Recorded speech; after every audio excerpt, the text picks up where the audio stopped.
지난 미국 대통령 선거 과정과 탄핵 과정을 설명한 영상에서 끊임없이 등장한 두 단어가 있지요.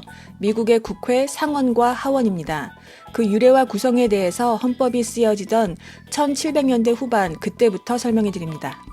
1776년 7월 4일 영국의 통치하에 있던 미국의 13개 식민지 대표들이 모여서 영국으로부터의 독립을 선언합니다. 여기 보이는 게 독립선언문 Declaration of Independence입니다. 이때부터 13개 식민지는 13개의 주로 바뀝니다. 13개의 주가 연합한 미합중국 United States of America가 탄생합니다. 13개 주 대표의 서명이 여기 보입니다.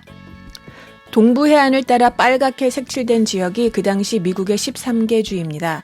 북쪽의 매사추세츠와 뉴햄프셔부터 남쪽의 조지아와 사우스캐롤라이나까지입니다.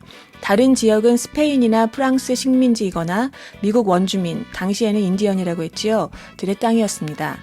보라색으로 표시된 남쪽에 위치한 주에는 많은 노예들이 살고 있었습니다.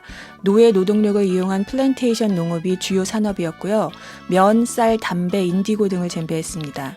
반면에 북쪽에 있는 주들은 상공업이 주요 산업이었고 따라서 노예들이 많지 않았습니다. 북부에 속한 뉴저지와 남부에 속한 버지니아 주를 기억해 주세요. 독립과 함께 제정한 미합중국의 첫 번째 헌법은 오래가지 않았습니다.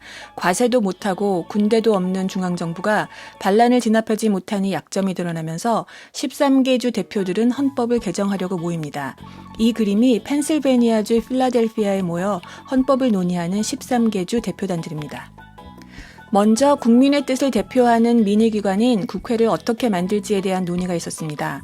세 가지 논쟁점이 있었는데요.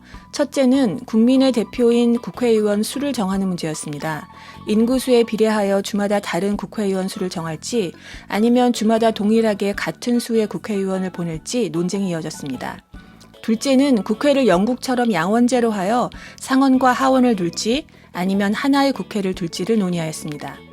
셋째는 노예 인구를 어떻게 정산할지에 대한 문제입니다.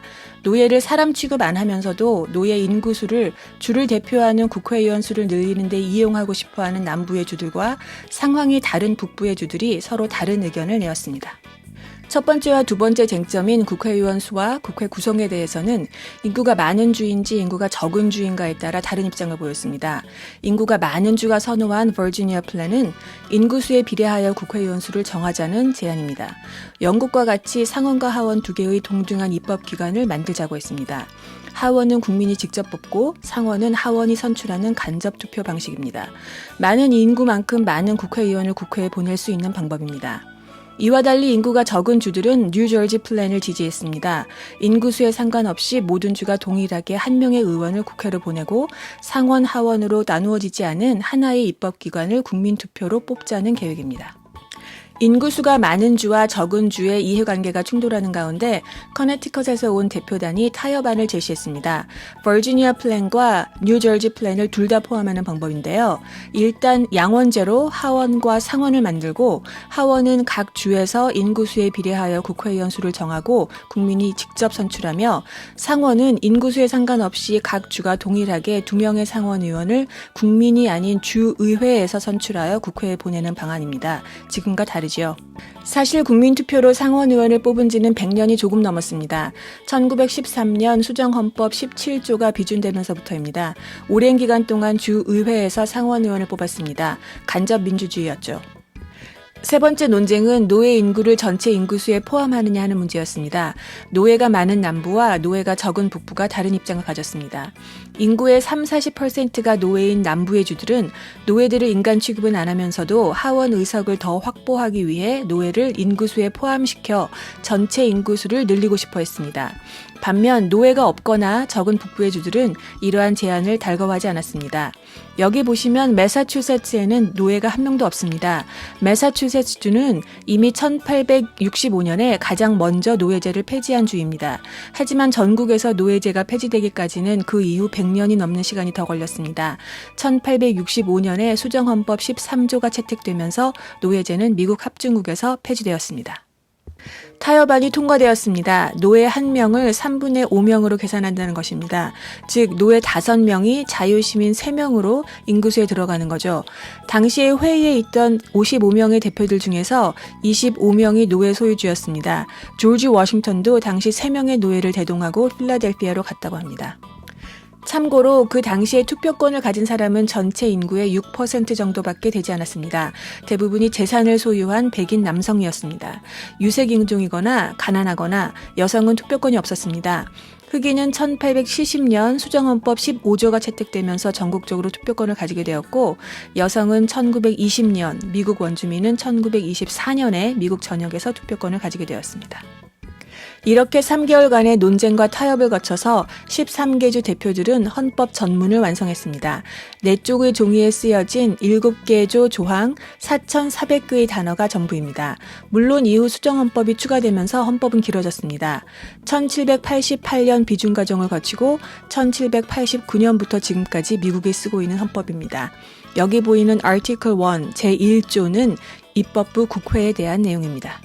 현재 상원과 하원의 구성을 비교하면 이렇습니다. 상원은 백인의 상원 의원이 각 주에서 2명씩 대표하여 모입니다. 하원은 435인의 국회의원들이 인구수에 따라 정해진 각자의 선거구에서 1명씩 선출됩니다. 상원의 임기는 6년이며 선거 때마다 3분의 1의 상원 의원이 선거를 치릅니다. 하원의 임기는 2년이며 선거 때마다 재선을 위해 달립니다. 상원 의원의 자격은 9년 이상 시민권을 가진 자이며 35세 이상에 해당합니다. 하원 의원은 시민권 취득 후 7년 이상 되었고 25세 이상이면 가능합니다. 상원과 하원은 같은 입법기관입니다. 법을 만드는 게 가장 기본적인 임무입니다. 모든 법안이 상원과 하원 둘 다 통과해야만 합니다. 하지만 각자만이 가지고 있는 고유한 권한들도 있습니다. 먼저 상원은 대통령이 임명한 장관들과 연방 법관들을 승인하는 일을 합니다. 또 상원은 대통령이 다른 나라와 체결하는 조약에 대해 조언하고 동의할 수 있는 권한이 있습니다.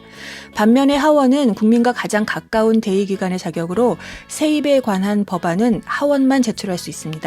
대통령을 포함한 연방정부 공직자를 탄핵할 수 있는 고유 권한도 있습니다.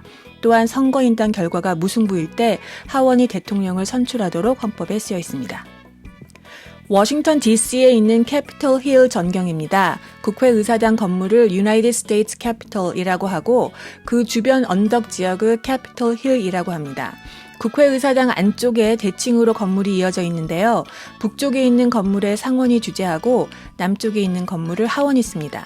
국회의사당 근처에 연방 대법원이 있고 국회 도서관이 있습니다. 역사적으로 대통령 취임식은 국회의사당 외부에서 많은 시민들이 모인 자리에서 벌이는 축제와 같은 행사였습니다. 하지만 2021년 취임식은 지난 1월 6일 국회의사당 사태와 여러 가지 사정으로 그러지 못할 듯합니다.